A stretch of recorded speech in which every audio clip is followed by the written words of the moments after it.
Pete, thank you for joining us. Congratulations on becoming the next president of LCV. How have the first few months gone? Well, thanks, Chris. I'm really glad to be here. The first few months have been a wild ride and enormously exciting. I'm thrilled to be in this role at LCV. I've got a long history both with our conservation voters movement, which includes our 33 state affiliates. I ran Conservation Colorado for about 8 years, and then I ran our campaigns program here at LCV for about another 8 years or so. So to step into this role in this moment, when the climate crisis continues to accelerate, we know we need to take aggressive action. And then, of course, the politics of what's happening at the national level with this administration and the MAGA allies that run the Congress, it demands strong action. And so it's both an enormously exciting opportunity and a critically important time to be doing this work. Indeed, indeed. So, what's your vision for LCV for the rest of 2025 and beyond? Yeah. One, stand shoulder to shoulder with people in this country who are angry about prices being too high. And one of those is certainly their utility bills that were already going up. The president said he would cut those in half in his first year. He has broken trust with those voters. They continue to spike.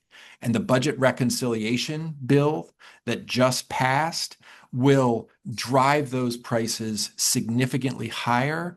And people are angry about that. And so we are going to say that clean energy, which is the cheapest and the fastest energy to bring on the grid, 93% of all new energy that came onto the grid in 2024 was solar, wind, or batteries. Demand is spiking because of AI, data centers, extreme weather, because we're electrifying things, which we need to be doing to tackle the climate crisis. Then we take the cheapest, most readily available form of energy, wind, solar, and storage, and try and remove it from the mix. That just means that there's less supply, and it means people are going to pay even more than they are. So what we're going to do is stand with them and to hold Republican members who voted for this atrocious piece of legislation accountable in the coming months, here throughout the rest of 2025. Yeah, so on that point, you mentioned the reconciliation bill, which is now law, of course. Yep. What is LCV planning for accountability for those who voted for it? There are a number of Republicans in the House I'm thinking of who said they supported clean energy, and yet they turn around and vote for this bill. Yeah, all talk, no action.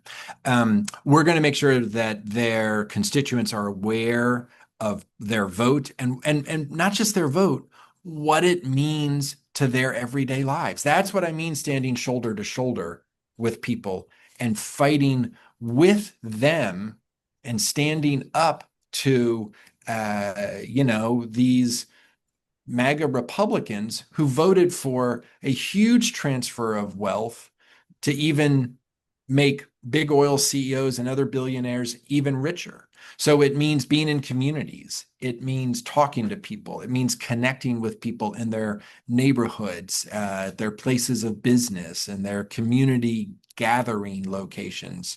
It means communicating through paid venues, whether that's, TV or digital, or in our, the online world that we all inhabit in such a new and evolving way. So it's all manner of touching people during their everyday lives and making sure they understand. And by the way, it's not just increased utility prices. Prices are going to go up across the board. Healthcare, groceries, those issues may not be directly connected to clean energy and climate as your utility bill, which is very directly connected. But the broader argument that this bill is making your life more expensive, that's what we're going to be communicating again, both on the ground, talking to people, and through the airwaves and through digital and online communications. That's great. So a couple just more fun questions maybe to close it out here. First, what's the biggest risk you've ever taken? I think the biggest risk I ever took is not long after I uh, took over running our Colorado affiliate, made the decision, working with lots of friends and allies, to execute a merger and to take basically the two leading environmental groups in the state, in Colorado, put them together. We created Conservation Colorado. Um, it was it going to work? Was the staff culture going to come together? Would we raise enough money? We didn't want to just have 2 + 2 = 4. We wanted to increase our impact. And now looking back, well over a decade plus now, the verdict is unequivocally, oh wow, that worked, and it worked in spades. So it was enormously exciting to do and grow and create, I should say, and then grow this new organization, this newly formed merged organization. But it was a little scary. Is this going to work or not? It did, but Oh, in the moment you're like, hmm. So yeah, that was a risk, but I'm so glad that I took it. absolutely. And finally, what's something about you that might surprise people? Well, I am a new dad again, Chris, so not entirely dissimilar to you. I'm the dad of three red-haired daughters, which is amazing and the source of more joy and inspiration in my life than anything else. But I have a 23-year-old, a nearly 21-year-old daughter, and then a 1-year-old daughter. People might not expect that, but it's just, something that is a source of unbelievable joy in my life, all of them. That's wonderful, and congratulations to you. Pete, thank you so much for answering our questions and joining us today. Really appreciate it, and best of luck in the months ahead. Thanks so much, Chris. I really appreciate the opportunity to have this conversation.